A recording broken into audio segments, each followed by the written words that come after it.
Alors notre recherche, elle se déroule au Cameroun et au Sénégal avec des équipes de recherche locales. C'est un projet partenarial. Il y a la HES Travail Social à Lausanne, l'Institut des Hautes Études internationales et du développement à Genève, l'UCAC à Yaoundé et l'Université Gaston Berger à Saint-Louis. Il s'agit, à travers ce projet de recherche, d'examiner comment l'engagement des filles, de jeunes filles dans des équipes de football constitue des expériences de citoyenneté.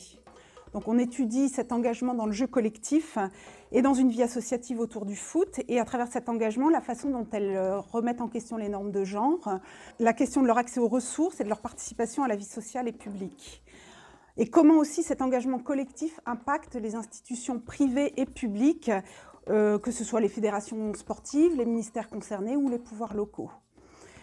Un des objectifs du projet, c'est aussi de donner la voix à des actrices qui d'habitude sont marginalisées et puis très peu audibles. Donc en fait, les jeunes filles footballeuses, elles vont être invitées à participer au projet de recherche en produisant elles-mêmes des données audiovisuelles, en participant à la réalisation d'un film documentaire et en nous aidant à définir la diffusion et la façon de diffuser le projet et les résultats du projet. Notre projet de recherche est financé par le programme R4D, Research for Development, qui est une initiative jointe de la DDC, la coopération suisse, et du FNS, qui vise à étudier des problèmes mondiaux en relation avec l'agenda 2030 pour le développement durable. Alors pour nous, c'est une première expérience de réaliser une recherche partenariale avec des partenaires qui sont très distants de nous géographiquement. Donc on a mis en place en fait tout un dispositif de rapprochement, notamment de partage de travaux via la plateforme Moodle de la HESSO. Donc cette plateforme, elle nous permet d'organiser des séances de travail virtuelles qui nous sont assez vitales pour le déroulement du projet.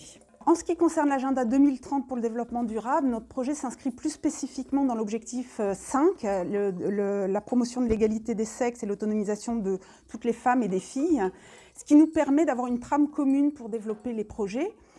Et plus spécifiquement, on a, nous, choisi de se décaler un peu de cet objectif 5 en se situant non pas dans les institutions classiques de la promotion de l'égalité que sont les écoles, les institutions de santé, les institutions politiques formelles, mais on a choisi d'étudier l'expérience réelle de la citoyenneté au travers, dans notre cas, des loisirs organisés.